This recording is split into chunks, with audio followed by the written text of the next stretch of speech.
Salam Bapak Ibu Saudara, bagaimana kabar Bapak Ibu Saudara semuanya? Saya berharap kita tetap dalam perlindungan dan pemeliharaan Tuhan sampai hari ini bahkan sampai selama-lamanya. Puji nama Tuhan Bapak Ibu Saudaraku. Ya, seringkali dalam hidup ini apa yang menjadi harapan manusia seringkali tidak seperti apa yang diharapkan. Dan kita tahu firman Tuhan berkata bahwa dunia semakin jahat, hari-hari semakin jahat. Dan beberapa hari yang lalu, ya di dekat dengan rumah saya, Bapak Ibu Saudara, terjadi peristiwa yang cukup mencengangkan, di mana seorang anak buah dia membunuh majikannya. Ya, dan tidak main-main Bapak Ibu Saudaraku, dia membunuh dengan keji, dimutilasi. Karena dia seringkali dikata-katain, bahkan tidak jarang dia menggunakan fisik kekerasan. Sehingga anak buahnya ini dendam dan sakit hati. Dan terus hari demi hari semakin tambah ya, sakit hatinya ketika diomelin, ketika diperlakukan dengan kasar. Akhirnya dia tumbuh niat untuk membunuh. Iya. Dan akhirnya dia ditangkap oleh polisi dan dia mengakui semuanya dengan jujur, dengan polos, apa adanya. Bahkan ketika dia ditanya, ya bagaimana kamu sesudah membunuh majikanmu? Ya dia merasa puas, ya. Orang-orang heran Bapak Ibu Saudara. Ya ketika dia melakukan itu dia merasa puas dan dia apa adanya, orangnya polos sekali Bapak Ibu Saudara. Ya, namun bagaimanapun dia tetap bersalah karena dia membunuh. Ya, di hari-hari ini Bapak Ibu Saudaraku banyak peristiwa-peristiwa yang seringkali terjadi. Ya, tidak seperti yang kita harapkan tiba-tiba terjadi ya. Ini hal-hal yang kadang mencengangkan ya, membuat kadang kita ini kok bisa ya. Kok bisa ya?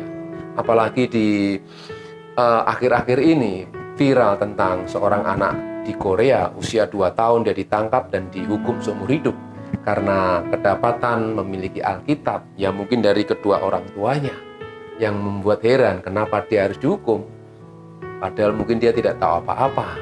Ya, Bapak Ibu Saudaraku, dari peristiwa-peristiwa contoh-contoh yang seperti ini, saya yakin di belahan bumi ini banyak hal yang terjadi yang kadang membuat kita ini menjadi miris, membuat kita ini juga bisa terperangah. Kok bisa ya? Ya, oleh sebab itu kita bersyukur jika hari ini kita masih bisa mendengar firman Tuhan, membaca Alkitab, bisa berdoa, bahkan memuji-muji Tuhan. Ya, mungkin di tempat yang lain di belahan bumi ini ada yang sangat kesulitan dan menderita. Kita tidak tahu. Oleh sebab itu bersyukurlah jika hari ini kita masih bisa belajar firman Tuhan dengan tidak ada tekanan.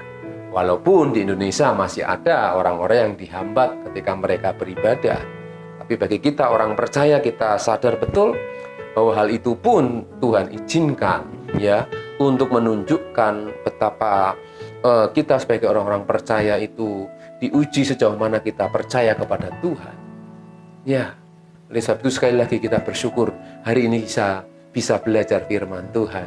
Ya, banyak peristiwa-peristiwa yang lain Bapak Saudaraku. Dan kita tahu bahwa iblis semakin hari di zaman akhir ini dia semakin sadar juga. Waktunya juga tinggal sedikit. Karena dia tahu akan mengalami satu masa yaitu penghukuman kekal. Apakah iblis tidak tahu? Ya, memang kita tidak membahas tentang iblis, tetapi kita akan membahas tentang rencana iblis, pekerjaan iblis di akhir zaman ini. Ya, karena saya yakin iblis tahu, ya, karena dia juga pandai, ya, dikatakan bapa pendusta, tentunya dia juga pandai berbohong. Ya, dan kita juga tahu bahwa pekerjaan iblis adalah mencuri, membunuh, dan membinasakan. Mencuri, membunuh, dan membinasakan iman kita. Dicuri sehingga iman kita luntur, iman kita hilang. Jadi tidak heran jika di zaman akhir banyak orang-orang yang tadinya percaya menjadi murtad, mereka tidak percaya kepada Tuhan. Ya, beberapa hari yang lalu saya juga ketemu sama seseorang, dia dulunya juga orang Kristen. Tapi ketika menghadapi kenyataan hidup yang sangat menekan dia, akhirnya dia merasa bahwa dia ini menjadi tuan atas dirinya. Dia kurang dan tidak mempercayai akan kuasa dan pertolongan Tuhan. mulai mengandalkan kekuatannya. Ya, di zaman akhir ini Bapak Saudaraku, banyak orang-orang yang akan semakin undur atau semakin tidak percaya lagi dengan kuasa Tuhan. Mereka akan mengandalkan kekuatan mereka sendiri. Dan ini sudah menjadi apa yang dinyatakan, dinubuatkan oleh firman Tuhan. Ya, oleh sebab itu, mari kita akan pelajari sedikit Bapak Ibu Saudara tentang cara kerja iblis, bagaimana membuat iman orang percaya itu runtuh, membuat iman orang percaya itu bisa tidak hanya hancur, tapi binasa. Ya, mencuri, membunuh, dan membinasakan. Itu pekerjaan setan. Ya, kita harus paham hal ini Bapak Saudaraku. Mari kita akan melihat satu kebenaran firman Tuhan. Di dalam Lukas pasal yang keempat, ayat yang ke-13. Firman Tuhan ini konteksnya berjudul pencobaan di padang gurun. Ya, saya akan bacakan ayat 13. Sesudah iblis mengakhiri semua pencobaan itu, ia mundur daripadanya dan menunggu waktu yang baik. Ya, tema kali ini akan saya beri judul menunggu waktu yang baik. Iblis saja tahu, dia mencari celah yang baik untuk membinasakan orang-orang percaya. Di sini kita juga melihat satu kebenaran, yaitu ketika iblis mencobai Yesus, Yesus sebagai manusia pun juga mengalami apa yang namanya cobaan. Ya, Yesus saja dicobai, Bapak Ibu Saudara. Apalagi kita. Nanti kita akan melihat bagaimana Tuhan itu berkuasa atas hidup setiap orang percaya. Ya, mari kita akan lihat kebenaran ini. Yesus pertama kali dia dicobai soal makanan. Kenapa? Karena ketika Yesus selesai berpuasa, tentunya orang yang sudah berpuasa 40 hari, 40 malam, dia mengalami kelaparan, ya. Dan iblis tahu strateginya untuk menghancurkan yang ini. Ya, dia tahu dia serang pakai ini, yaitu suruh mengubah batu menjadi roti. Ya, hal ini nampaknya sederhana, tapi banyak juga orang Kristen yang gagal. Karena ketika mereka dicobai soal makanan, soal kelaparan, benar Bapak Ibu Saudara, orang lapar saja bisa membunuh. Ya, orang kelaparan secara fisik saja bisa membunuh. Jadi jangan heran kalau iblis mencobai Yesus, diminta mengubah batu jadi roti. Tapi Yesus menjawab, manusia hidup bukan dari roti saja, tapi dari setiap firman yang keluar dari mulut Allah. Iya, kalau saya ngomong begini di hadapan orang-orang yang tidak percaya, itu hal yang sangat, itu omong kosong. Benar Bapak Ibu Saudara, saya juga ketemu sama orang-orang seperti ini. Kamu nggak mungkin nggak makan. Iya, pasti saya makan. Karena saya masih butuh dan hidup secara daging. Iya, tapi pada waktu itu Yesus dia berkata demikian supaya iblis tahu bahwa manusia bukan hanya dari roti saja bisa hidup, tapi justru karena firman manusia bisa lebih hidup, lebih daripada hidup. Amin. Iya, karena manusia ketika makan dah besok akan mati. Tapi firman itu hidup dan kekal yang memberikan makanan secara roh, secara batin kita. Dan ini yang bernilai kekal, bersifat kekal. Sehingga Yesus menyampaikan manusia hidup bukan dari roti saja, tapi dari setiap firman yang keluar dari mulut Allah. Apa yang dikeluarkan oleh Yesus adalah firman-Nya. Ya, mari kita belajar dalam menghadapi hal yang sulit, masalah makanan, kehidupan. Ya, mari kita belajar untuk bisa menahan diri. Jika belum waktunya kita mati, kita tidak akan mati. Karena Tuhan selalu ada ketika kita bersama dengan Dia. Amin, Bapak Saudaraku. Ya, kemudian yang kedua, Bapak Saudaraku, bagaimana iblis dia mencobai Yesus. Dalam hal, pada waktu itu Yesus dibawa ke tempat yang tinggi. Kemudian dia dihadapkan seluruh kerajaan dunia, beserta kuasa dan kemuliaannya. Ini berbicara tentang kekuasaan dan kenikmatan kuasa dunia. Ya, manusia ketika dihadapkan oleh hal ini, tentunya kepingin menguasai dan ingin punya ini, punya itu. Ya, manusia seringkali lemahnya juga di dalam mata, ya. Kalau orang bilang kelemahannya di mata. Melihat ini kepingin, melihat ini itu kepingin.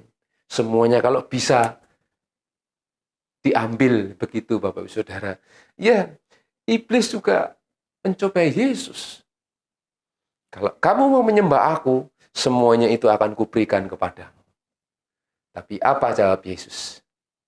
Sembahlah Tuhan Allahmu, dan hanya kepada Dialah saja engkau berbakti. Yesus keluar firman. Betapa pentingnya firman Tuhan ketika kita dihadapkan oleh situasi yang sulit.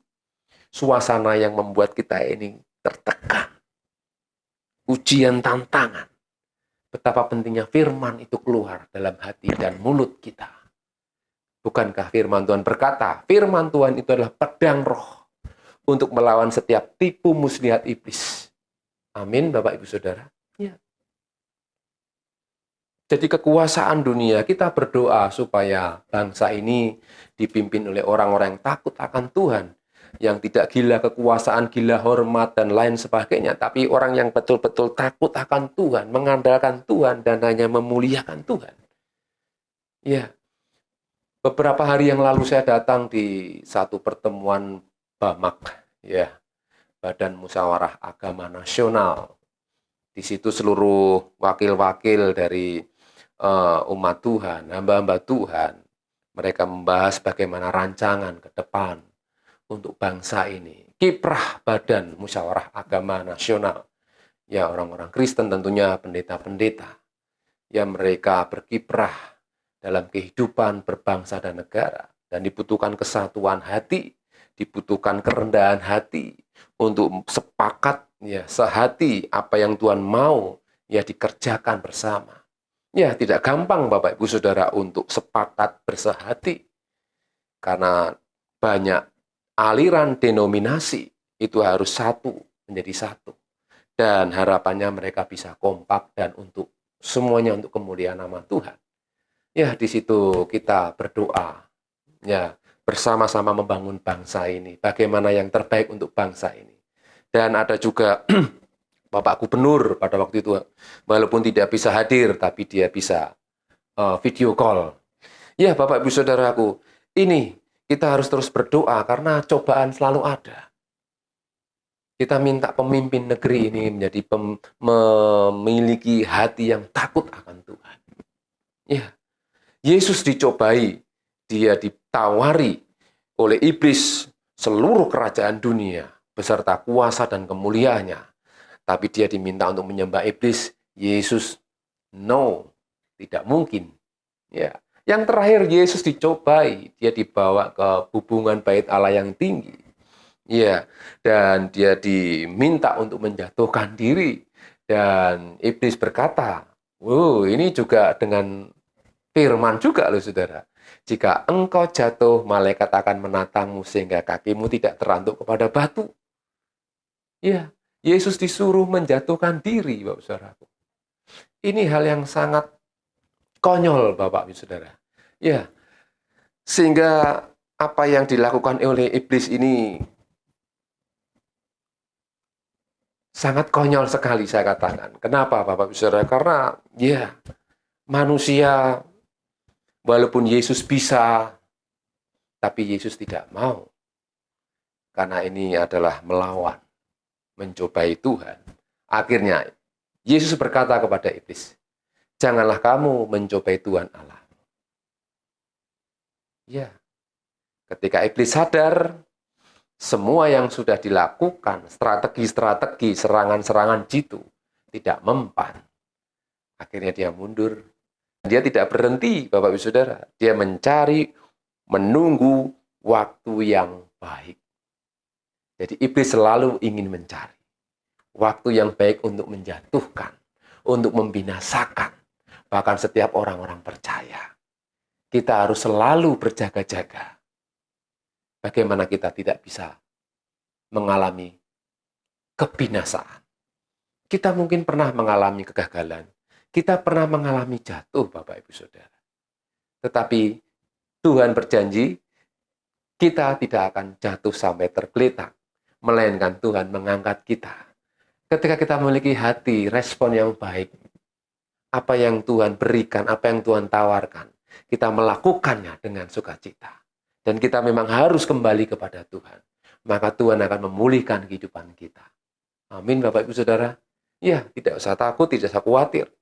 Ya, dunia selalu membawa kepada kebinasaan. Tapi kita orang-orang percaya, Tuhan bawa untuk melewati semua tantangan dunia ini, tantangan zaman ini, untuk kita menjadi umat pemenang.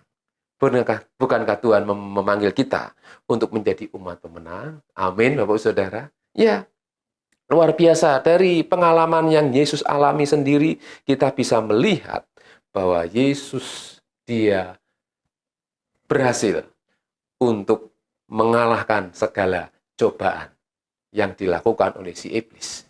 Dan ini menjadi teladan bagi kita. Bagaimana kita bisa melawan segala tantangan, cobaan dari si iblis. Oleh sebab itu kita yang pertama harus kuat dalam firman Tuhan. Ya, bagaimana kita bisa kuat dalam firman Tuhan? Tentunya kita harus bersekutu dengan firman Tuhan.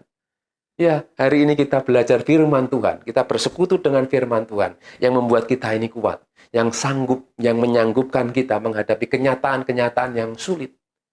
Karena kita mengandalkan Tuhan dan berharap kepada Tuhan saja. Amin, Bapak Saudaraku. Ya, jadi bagaimana kita bisa tetap kuat dalam perlindungan Tuhan ketika kita bersekutu dengan firman Tuhan. Ya, ada beberapa hal lagi yang ingin saya sampaikan, Bapak Saudara. Kisah tentang Ayub. Ya, kita akan melihat dalam Ayub 1 ayat 8 sampai yang ke-10. Lalu bertanyalah Tuhan kepada iblis, apakah engkau memperhatikan hambaku Ayub? Sebab tidak ada seorang pun di bumi seperti dia yang demikian saleh dan jujur, yang takut akan Allah dan menjauhi kejahatan. Kita tahu, Bapak Saudaraku, Ayub ini orang yang saleh, orang paling kaya pada zamannya. Dia takut akan Tuhan, jujur. Ya, tapi bagaimanapun dia juga tetap mengalami apa yang namanya ujian, cobaan. Ada hal yang sangat penting. Ya. Lalu jawab iblis kepada Tuhan, apakah dengan tidak mendapat apa-apa Ayub takut akan Allah? Bukankah engkau yang membuat pagar sekeliling dia? Perhatikan baik-baik kata pagar sekeliling dia. Bapak Ibu Saudaraku, ketika saya merenungkan ayat ini, Tuhan memagari orang-orang yang memang dia kasih. Tuhan memagari orang-orang yang memang Tuhan cintai. Kenapa saya katakan demikian? Karena terbukti ketika Ayub, dia diberkati oleh Tuhan, ya dia sangat menyayangi Tuhan, bahkan dipagari seluruhnya. Ya, Tuhan menjagai Ayub sedemikian rupa. Sehingga saya berpikir bahwa setiap kita orang percaya, kita pun dipagari oleh Tuhan. Ya, ketika hidup kita berkenan di mata Tuhan. Firman Tuhan berkata, mata Tuhan tertuju kepada orang-orang benar. Berarti Tuhan selalu mengawasi dan menjagai. Hanya hidup benar saja, Bapak Ibu Saudara, kita dijaga oleh Tuhan. Ya, bagaimana kita bisa? Yang kedua, bagaimana kita bisa tetap dalam perlindungan Tuhan? Yaitu ketika kita hidup di dalam kebenaran. Amin. Ya, ketika kita hidup di dalam kebenaran.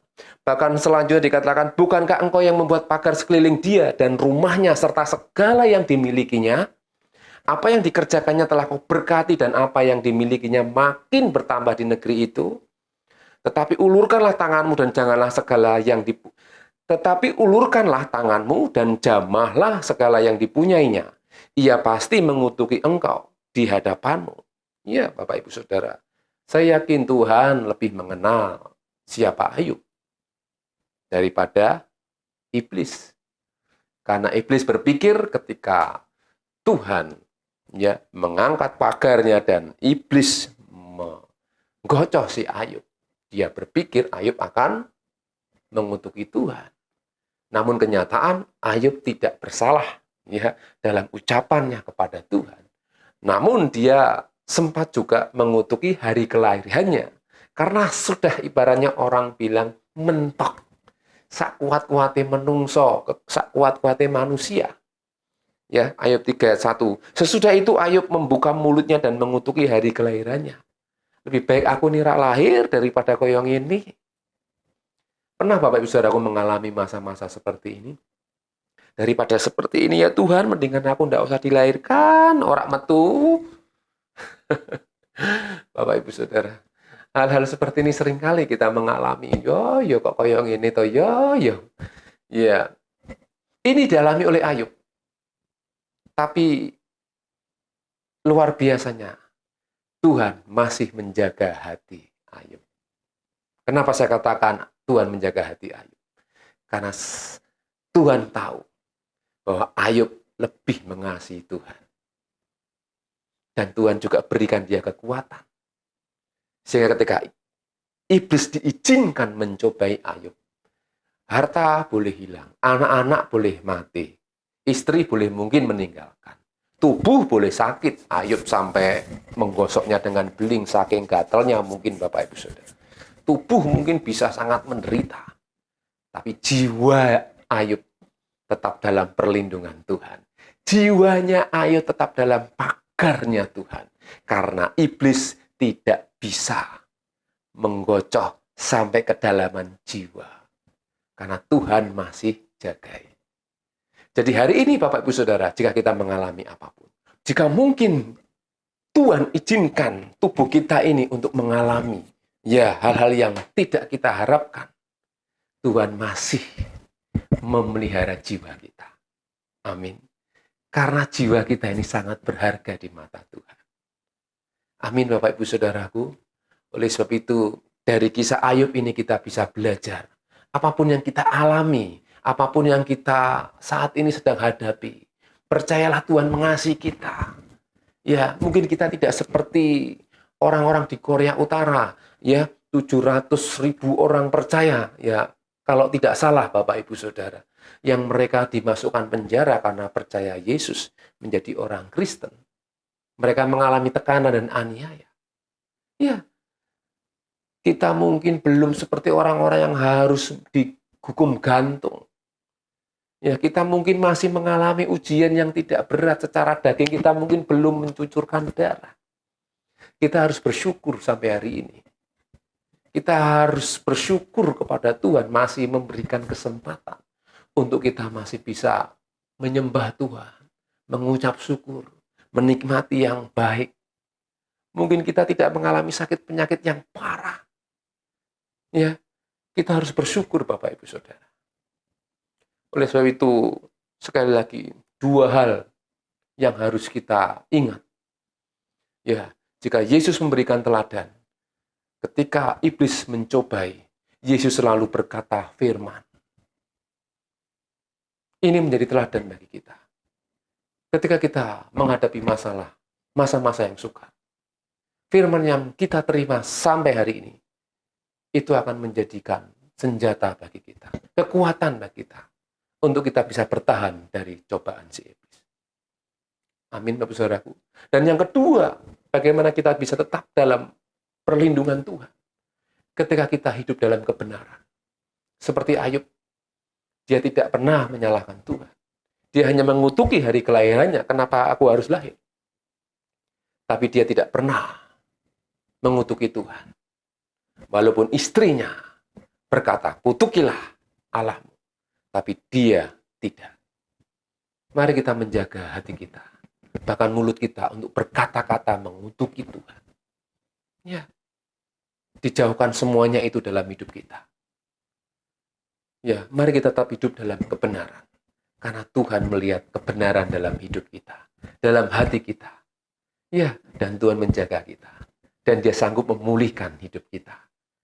Ketika kita belajar firman Tuhan. Ketika kita kuat dalam firman Tuhan. Ya, ketika kita hidup di dalam firman Tuhan. Tentunya hidup dalam kebenaran. Bukan oleh kuat dan gagah kita. Karena hanya Tuhan yang memampukan kita. Roh Kudus yang hari ini ada. Dan selamanya ada dalam hati kita. Mari kita terus libatkan dia. Untuk berkuasa atas hidup kita. Sehingga hidup kita semakin bermakna. Dan tentunya kita akan menjadi orang-orang yang kuat dan menjadi pemenang di dalam Tuhan. Amin Bapak Saudaraku. Saya percaya hari ini kita semua diberkati oleh firman Tuhan. Dan jangan lupa peran Roh Kudus selalu ada dalam hidup kita. Amin. Ya, dua hal yang Saya sampaikan ini benar-benar menjadi kekuatan bagi kita semuanya. Mari kita akan berdoa. Bapa di surga, terima kasih hari ini kami sudah mendengar firman-Mu, firman yang menguatkan, firman yang mengokohkan iman kami. Untuk kami menjadi umat yang tangguh dalam menghadapi cobaan. Kami tahu bahwa pencobaan-pencobaan yang kami alami adalah pencobaan biasa yang tidak melebihi kekuatan kami. Tapi ketika kami mengalami cobaan, Engkau memberikan kami jalan keluar. Engkau yang memagari kami. Engkau yang membatasi kuasa gelap untuk menyerang kami, untuk mencobai kami. Dan Engkau adalah sumber perlindungan kami. Terima kasih Tuhan buat segalanya. Sampai hari ini Engkau pelihara kami. Engkau melindungi kami. Engkau memagari kami. Terima kasih Bapa. Terima kasih Tuhan. Dijauhkanlah dari segala pencobaan yang membuat kami ini jauh dari Engkau. Tuhan, peliharalah kami. Ampunilah kami. Terima kasih Bapa. Berkati kami semua yang sudah mendengar firman-Mu. Kuduskan kami dengan firman-Mu. Dan hari ini kami percaya Engkau hadir dan menjamah kami. Yang sakit disembuhkan, yang susah dihiburkan, yang lemah dikuatkan. Terpujilah nama-Mu Bapa. Kiranya berkat damai sejahtera Tuhan turun atas kami. Mulai hari ini sampai Maranatha Tuhan Yesus datang kembali. Kiranya berkat damai sejahtera turun atas keluarga kami. Lingkungan dimanapun kami berada, kota dimanapun kami berada. Bahkan bangsa dan negara kami. Kami serahkan dalam berkat perlindungan Tuhan. Mulai hari ini sampai Tuhan datang. Dan kita yang percaya berkata, amin. Tuhan Yesus memberkati. Hidupku menggenapi firman-Mu, tanda